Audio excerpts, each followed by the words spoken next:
Hello students, कैसे आप सभी। आज हम solution of linear equation by matrix method इस टॉपिक को करेंगे। ठीक है, तो जो हमारी जो लीनियर इक्वेशंस होती है उसका जो सॉल्यूशन निकालेंगे हम मैट्रिक्स मेथड से निकालेंगे। ठीक है, डिटर्मिनेंट का यूज़ करके।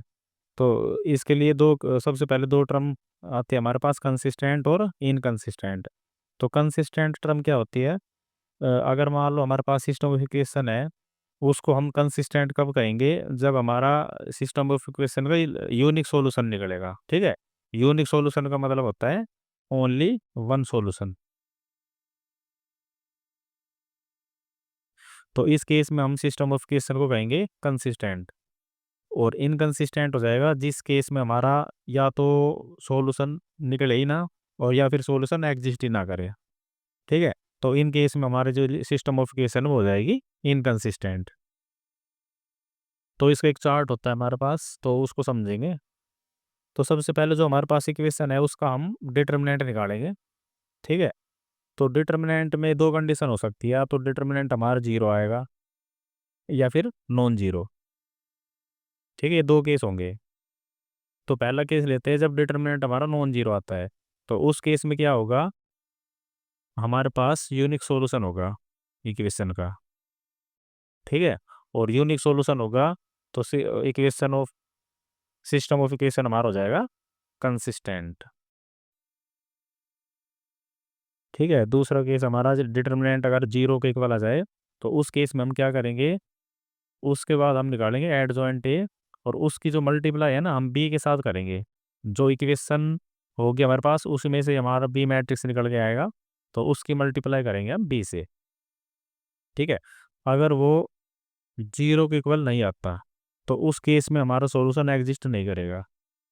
Solution doesn't exist. ठीक है, और इस केस में हमारा हो जाएगा सिस्टम ऑफ इक्वेशन इनकंसिस्टेंट। और अगर हमारा एडजॉइंट ए इंटू बी अगर वो जीरो के इक्वल आ जाता है, तो इसमें हमारे दो केस बनेंगे। एक तो होगा जैसे अगर मैंने सॉल्यूशन हुए इक्वेशन के, तो उस केस में तो हमारी जो इक्वेशन है वो हो जाएगी कंसिस्टेंट। ठीक है, और दूसरे केस में अगर जैसे मान लो नो सॉल्यूशन हुआ, एक भी सॉल्यूशन नहीं आए, तो इस केस में हमारा हो जाएगा इनकंसिस्टेंट। ठीक है, तो ये चार्ट हमें ध्यान रखना है। ए का डिटर्मिनेंट अगर नॉन जीरो आए तो यूनिक सॉल्यूशन कंसिस्टेंट। ए का डिटर्मिनेंट अगर जीरो आ जाए तो उस केस में जो एडजॉइंट ए है उसकी मल्टीप्लाई बी के साथ करेंगे। अगर वो नॉन जीरो आती है तो सॉल्यूशन इसका एग्जिस्ट नहीं करेगा। अगर जीरो के इक्वल आती है तो उसमें भी हमारे दो केस बनेंगे। ठीक है, अगर मैंने सॉल्यूशन हुए तो कंसिस्टेंट, और नो सॉल्यूशन हुए तो इनकंसिस्टेंट। ठीक है, तो एक एग्जांपल की मदद से हम समझेंगे इसको।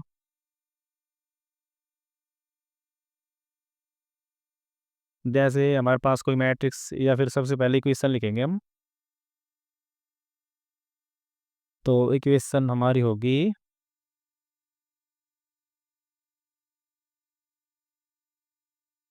x plus two Y is equal to two. ठीक है, ये हमारी फर्स्ट इक्वेशन है। और 2x plus three Y is equal to three, ये हमारी हो जाएगी सेकंड इक्वेशन।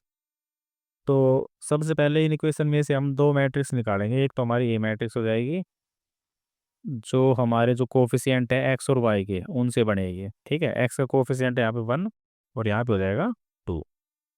और ये हमारी फर्स्ट रो बनेगी, और सेकंड रो में जो दूसरी इक्वेशन हमारी उससे सेकंड रो बनाएंगे। तो एक्स का कोफिशिएंट आ जाएगा यहाँ पे टू, और यहाँ पे वाई का कोफिशिएंट हो जाएगा थ्री। तो ये हमारी आ गई ए मैट्रिक्स, और जो जो कांस्टेंट वैल्यू है इक्वेशन में उनसे हमारी बन जाएगी बी मैट्रिक्स। तो ये कॉलम मैट्रिक्स बनेगी। और एक चीज़ को और ध्यान रखना है, जो हमने यूनिक सॉल्यूशन निकाला था ना इसमें, इस वाले केस में, तो इसमें सॉल्यूशन ऑफ इक्वेशन हम किस टाइप से निकालेंगे? सॉल्यूशन ऑफ इक्वेशन तो ये हमारा हो जाएगा x is equal to A inverse into B.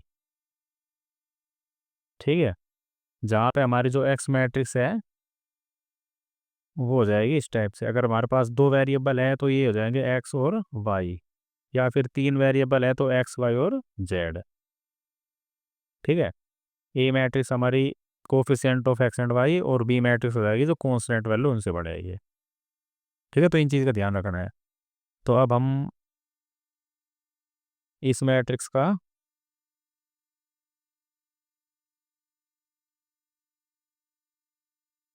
जो हमारे ए मैट्रिक्स है उसका हम सबसे पहले डिटर्मिनेंट निकालेंगे। तो डिटर्मिनेंट आ जाएगा 1 के मल्टीप्लाई 3 से माइनस 2 के मल्टीप्लाई 2 से, तो 4। तो ये हमारा जाएगा -1, तो ये नॉट इक्वल टू 0। ठीक है, तो डिटर्मिनेंट हमारा आ गया नॉट इक्वल टू 0। तो इसका मतलब यूनिक सॉल्यूशन। और यूनिक सॉल्यूशन है तो सॉल्यूशन किस टाइप से दिखाया जाएगा, x is equal to A inverse B. तो इसका मतलब हुआ हमें ए इनवर्स निकालना पड़ेगा। ठीक है, तो ए इनवर्स के लिए क्या स्टेप है, सबसे पहले हमें निकालने पड़ेंगे कोफैक्टर्स। तो A11 निकालेंगे हम। ठीक है, मतलब 2 का जो कोफैक्टर बनेगा, तो इसकी रो कॉलम कैंसिल हो जाएगी, तो हमारा आ जाएगा 3। A12 2 का एलिमेंट ही आ जाएगा -2। ठीक है, साइन का ध्यान रखना है। और A21 हमारा आएगा इस एलिमेंट का कोफैक्टर, तो ये हमारा 2 आ जाएगा, और ये भी हमारा माइनस हो जाएगा क्योंकि ओड नंबर है यहाँ पे। और A22, तो 3 का जो कोफैक्टर आएगा वो हो जाएगा हमारा 1। तो इससे हम निकालेंगे एड जॉइंट ऑफ ए। तो एड जॉइंट हमारा क्या होता है, transpose of cofactor of the elements. तो ये हमारा कोफैक्टर हो गया, और इसका हम ट्रांसपोज कर देंगे। तो 3 -2 और 1, तो ये हमारा आ गया एड जॉइंट। और इससे हम निकालेंगे ए इनवर्स। ठीक है, तो ए इनवर्स का फार्मूला क्या होता है, 1/a का determinant into adjoint of A. तो इसमें हम वैल्यू पुट करेंगे। ए का जो डिटर्मिनेंट हमारा आया था -1, तो इसमें पुट करेंगे -1, और एड जॉइंट ऑफ ए हमारा आ गया 3 -2 और -2 इंटू 1।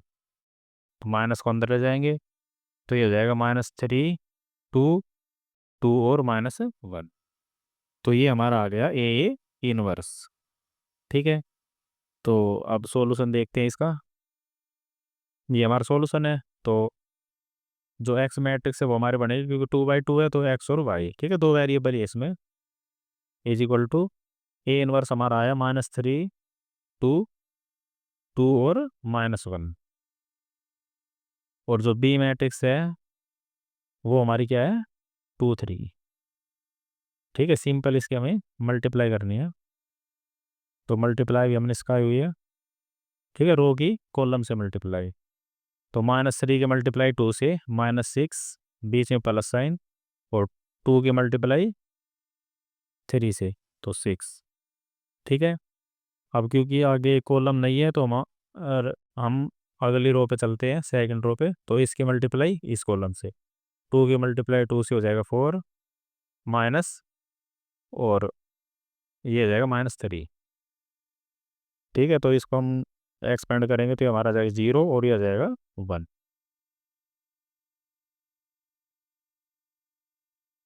ठीक है, तो ये मैट्रिक्स हमारी किसकी इक्वल थी, एक्स और वाई के। तो अगर हम दोनों मैट्रिक्स को कंपेयर करेंगे एलिमेंट्स को, तो हमारा एक्स आ जाएगा 0 और वाई आ जाएगा 1।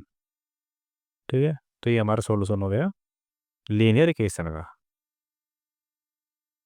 ठीक है, स्टेप वाइज चलना है। सबसे पहले क्या निकालेंगे, ए का डिटर्मिनेंट। नॉन जीरो आया तो यूनिक सॉल्यूशन, और यूनिक सॉल्यूशन हमारा इस टाइप से डिफाइंड होगा। उसके बाद हमने निकालना है ए इनवर्स। ठीक है, ए इनवर्स के लिए सबसे पहले हम कोफैक्टर निकालेंगे, उसके बाद एडजॉइंट, और उसके बाद ए इनवर्स इस फार्मूला से।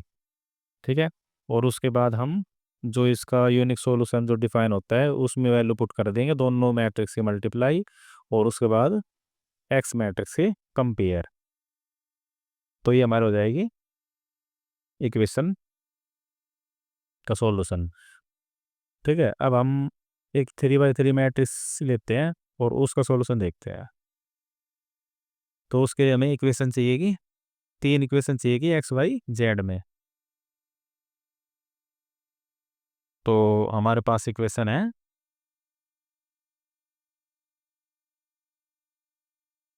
2x + 3y + 3z equal to 5, ये हमारी फर्स्ट इक्वेशन है। और x - 2y + z -4 और 3x - y - 2z equal to 3। तो ये हमारी सेकंड इक्वेशन, ये हमारी थर्ड इक्वेशन। तो इसमें से हम ए मैट्रिक्स निकाल लेंगे। ए मैट्रिक्स हमारे बन जाएगी 2 3 3 और 1 - 2 1 1 - 2 1 और 3 - 1 - 2 3 - 1 - 2। और बी मैट्रिक्स हमारी हो जाएगी 5 - 4 3 5 - 4 3। ठीक है, तो अब हम निकालेंगे एक determinant 2 bracket, row column cancel करेंगे तो इस 2 की मल्टीप्लाई -2 से तो 4, बीच में माइनस साइन, 1 के मल्टीप्लाई -1 से तो +1। ठीक है, ये प्लस, ये माइनस, ये प्लस, तो -3 ब्रैकेट, इसकी रो कॉलम कैंसिल करेंगे तो इस 1 के मल्टीप्लाई -2 से तो -2, बीच में माइनस साइन, और 3 की मल्टीप्लाई 1 से तो 3। ठीक है, फिर +3 ब्रैकेट, इसकी रो कॉलम कैंसिल करेंगे तो 1 की मल्टीप्लाई -1 से तो -1, बीच में माइनस साइन, और 3 की मल्टीप्लाई -2 से तो -6 आएगा। तो ये हमारा हो जाएगा +6। इसको सोल्व करेंगे, ये हमारा हो जाएगा 5, तो 5 × 2 = 10, ये हो जाएगा -6, -6 × -3 +18, और ये हो जाएगा हमारा 5, तो 5 × 3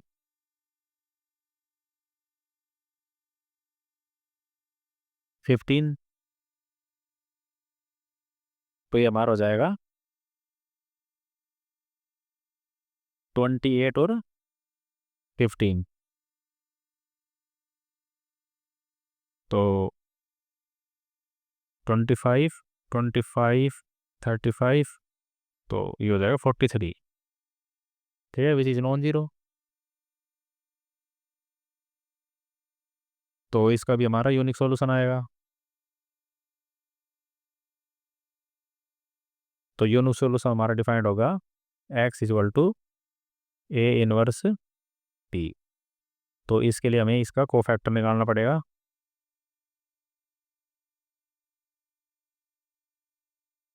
तो सबसे पहले निकालेंगे हम A11। तो जो पहले 3 एलिमेंट्स है वो हमारे यहीं होते हैं, जो इसके अंदर होते हैं। ठीक है, ये पहले बताया था, तो ये ध्यान रखना है, इससे कैलकुलेशन में थोड़ा फर्क पड़ेगा। ये हमारा हो जाएगा 5, साइन का ध्यान रखना है, A12, ये हमारा जाएगा -5।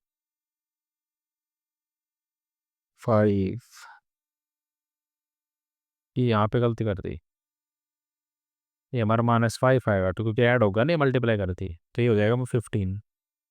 -3 -5, तो ये हो जाएगा हमारा 15 प्लस का। ठीक है, तो इसको एक बार ठीक कर लेना, तो ये हमारा 40 हो जाएगा। ठीक है, तो ये हमारा -5 आएगा। तो यहाँ पे A12 हो जाएगा हमारा -5, और क्योंकि ये ओड नंबर है तो यहाँ प्लस का 5 हो जाएगा, और A13। ठीक है, A13 हमारा जाएगा 5। और अब निकालेंगे A21 मतलब इस एलिमेंट का कोफैक्टर। तो इसकी रो कॉलम कैंसिल होगी, तो -2 की मल्टीप्लाई होगी 3 से। ठीक है, -6, बीच में माइनस साइन, और -1 की मल्टीप्लाई 3 से तो -3, तो ये प्लस का 3 हो जाएगा। ठीक है, ये -3 आएगा, और ओड नंबर है तो ये हमारा प्लस का 3 हो जाएगा। फिर A22। ठीक है, -2 का, इसकी रो कॉलम कैंसिल करेंगे तो 2 की मल्टीप्लाई -2 से -4, और 3 की मल्टीप्लाई 3 से माइनस का 9, तो ये हमारा जाएगा -13। ऐसे ही A23, A23 यहाँ पे निकाल लें। तो A23 मतलब इस एलिमेंट का कोफैक्टर।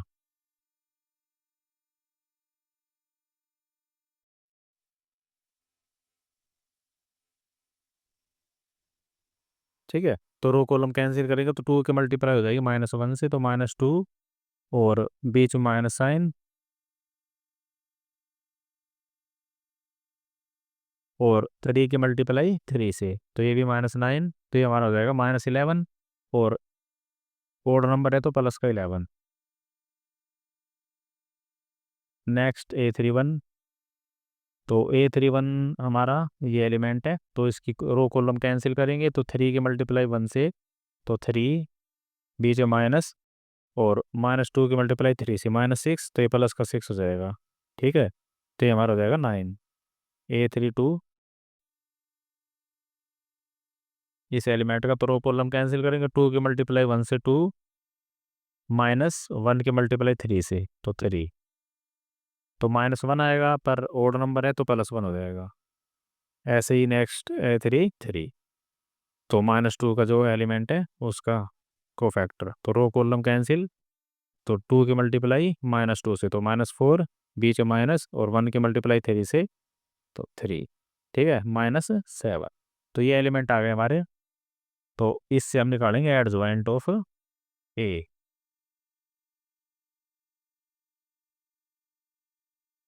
तो मैट्रिक्स की फॉर्म में लिखेंगे 5, 5 और 5।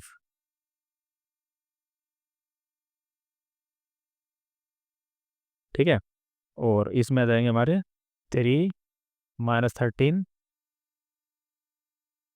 और 11, और नेक्स्ट में आएंगे 9, 1 और -7, 9, 1, -7। ठीक है, इसका हम ट्रांसपोज करेंगे, तो ये हमारा हो जाएगा 5, 5, 5,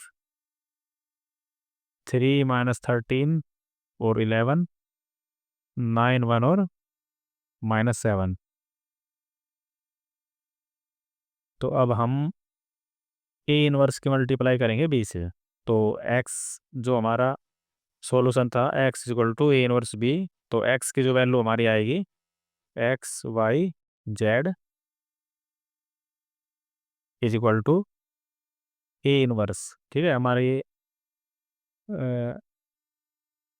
जो हमारा ए इनवर्स आएगा वो, जैसे ये एडजॉइंट आया है, तो यहाँ पे हम लगा देंगे 1/40।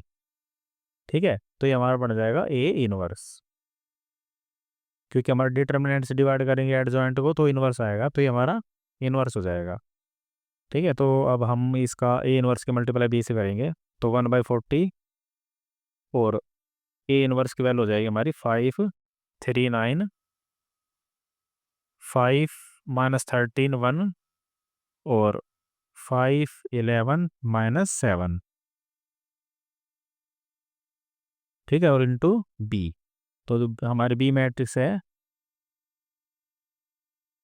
5, -4, 3, 5, -4, 3, तो अब हम मल्टीप्लाई करेंगे इसकी 1/40 एज इट इज़, तो रो की मल्टीप्लाई कॉलम से। ठीक है, 5 की मल्टीप्लाई 5 से, तो 25, फिर 4 की मल्टीप्लाई -3 से, तो माइनस का 12, और 9 की मल्टीप्लाई 3 से, +27। ठीक है, ऐसे सेकंड रो की मल्टीप्लाई इस कॉलम से, 5 की मल्टीप्लाई 5 से 25, -13 की मल्टीप्लाई -4 से, तो माइनस का माइनस माइनस प्लस हो जाएगा, और ये हो जाएगा 52, और 1 की मल्टीप्लाई 3 से, तो +3। ठीक है, ऐसे थर्ड रो की फर्स्ट कॉलम से, तो 5 की मल्टीप्लाई 5 से 25, 11 की मल्टीप्लाई -4 से, तो माइनस का 44, और 7 की मल्टीप्लाई -7 की मल्टीप्लाई 3 से, तो माइनस का 21। ठीक है, तो इसकी कैलकुलेशन कर लेंगे 1/40, तो ये हमारा हो जाएगा 25 और 27, तो ये हमारा हो जाएगा 52, और 12 माइनस कर देंगे तो ये हमारा हो जाएगा 40। ठीक है, माइनस का 12 तो माइनस हो जाएगा, और अब इन तीनों को ऐड करेंगे तो 52 + 3 हो जाएगा 55, 55 और 25, तो ये हमारा हो जाएगा 80। और ऐसे ही 25 माइनस 21, तो कितना बचेगा 3, सॉरी 4, और 4 बचेगा हमारा प्लस का। ठीक है, तो प्लस का 4 इसमें से माइनस करेंगे तो ये माइनस का 40 बचेगा। ठीक है, समझ में आया तो ये कैलकुलेशन आप कर लेना, कैलकुलेशन तो सिंपल ही है। अब 1/40 से अंदर मल्टीप्लाई करेंगे तो ये हमारा जाएगा 1, 2 और -1। ठीक है, और अगर हम कंपेयर करेंगे, क्योंकि इसके इक्वल में क्या था, एक्स, वाई और जेड, तो दोनों मैट्रिक्स को अगर हम कंपेयर करें तो हमारी एक्स की वैल्यू क्या आ जाएगी 1, वाई की वैल्यू 2 और जेड की वैल्यू -1। तो ये हमारे इक्वेशन ऑफ सिस्टम के सॉल्यूशन हो गए। ठीक है, एक्स की वैल्यू 1, वाई की 2 और जेड की -1। तो इसी टाइप से हमारे जो क्वेश्चन है वो कंप्लीट होंगे। तो बस आज के लिए हम इतना ही करेंगे, और एक दो क्वेश्चन आप करना, अगर समझ में ना आए तो आप कमेंट करके बता सकते हैं अपने डाउट। तो आज के लिए बस इतना ही।